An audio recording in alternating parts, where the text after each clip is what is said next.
Looking at what it requires to build the Sibear here, it uses a Magister, which I didn't honestly expect. It uses 50,000 alloy plates. Costs 30,000 to actually build, as well as the Magister costs. 15,000 for the blueprint, and 30,000 cryotic. I thought it was the other way around and it's meant to cost 12,000 and something, and I had 30,000 until I looked at it and went, hang on, it's red. What the hell? I mean, 30,000 cryotic is not a small number, considering you only get 100 per extractor you actually do. So that's, what, like 300 extractors you have to hit up to get this thing? Wow, that is expensive. It's 165 platinum to buy the weapon. Comparing it to the Magister itself, okay, it does do a total number more damage, but that's pretty much it. Okay, it's got more wall attack and everything else, but its crit is lower and its status is exactly the same.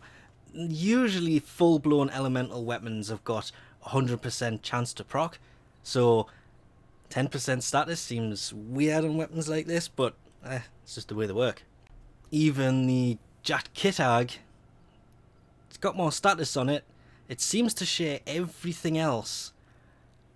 It's got the same wall, spin, leap, crit, attack speed, everything's exactly the same, but it does do just a little bit more damage. And when I say just a little bit, I literally mean like a tiny little bit, because it's elemental more than anything else. Oh, I forgot I had that skin on the Jat. Then of course there is the Fragor, the original hammer. Yeah, it's definitely better by like every margin. It's the attack speed at these I'm looking at more than anything else. There's a huge improvement. It does seem to do more damage than this as well, but this is physical damage, this is status. So I don't know how that's going to quite work out, but again, it's got more crit chance than the new weapon does for the Fragor. It's just straight up weird. And of course, it comes with a V polarity for Crush and Ruin and a D, so without leveling it at all, you can kind of throw in North Wind and get, I want to say twice the damage, but it's not quite. It's a little bit over twice the damage. Honestly, for a Mastery 6 weapon, this is actually not that bad. All I did was, as well as putting in Crush and Ruin, I threw on Pressure Point and Spoiled Strike to add some extra damage, countering Spoiled Strike's minus 20% attack speed by putting Fury in, which adds 30%, which it only takes the attack speed to 1.10, so it's not a great deal.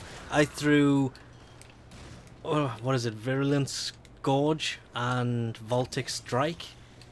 Basically the dual stat mod, so it's 60% Toxin and 60% Electricity, as well as 60% status for both. It did move the status up just a little bit, taking it to 22%, which, again, I don't think that really matters on this weapon because it's a purely elemental thing. Then for the D polarity, I did leave North Wind on here, which give it a total of 790.4 cold damage. And I did keep this cold damage based, but because I had them other two elemental damage mods on here, I threw Shock and Touch on, which took the corrosive damage the other two mods added to this to 873.6. So it's got more corrosive than it actually has cold. Then, because I couldn't decide what else to put on, I put a not even maxed primed reach on, because it increased the ground pound radius of this thing, because the ground slam on this is just absolutely amazing. And when I say I love the ground pound, I'm not kidding. This thing is great on the ground pound, okay?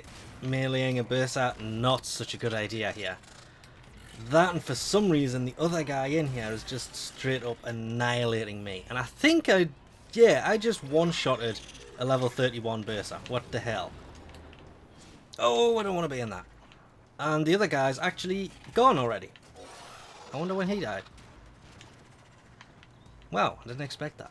But it's great because it's the ice thing it puts down when you actually do it. Just looks so cool. And yes, I'm not using frost. There's a reason for this.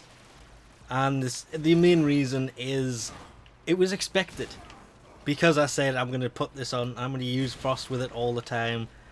People would probably expect me to actually do that, so I just thought, you know what, I'll use anybody apart from frost for this. But the ground pound, its radius is just straight up nuts. So yeah, tried to defend the build. I tried a crit build, I didn't particularly like it. I tried a status build using, I think I went corrosive and blast. Didn't like it at all. Why are these things on the floor not disappearing when I ground pound? There it goes. God damn it! Hit him! Hit him! Hit him! I'm getting distracted again. I couldn't... I liked it this way. It seemed to do a little bit more damage coming in at nearly 3,300 for wall attacks and spinning attacks, which means theoretically if I spin into somebody I should be able to take them out pretty quickly. And it's just, oh god damn, I'm actually liking this weapon damage wise a bit too much.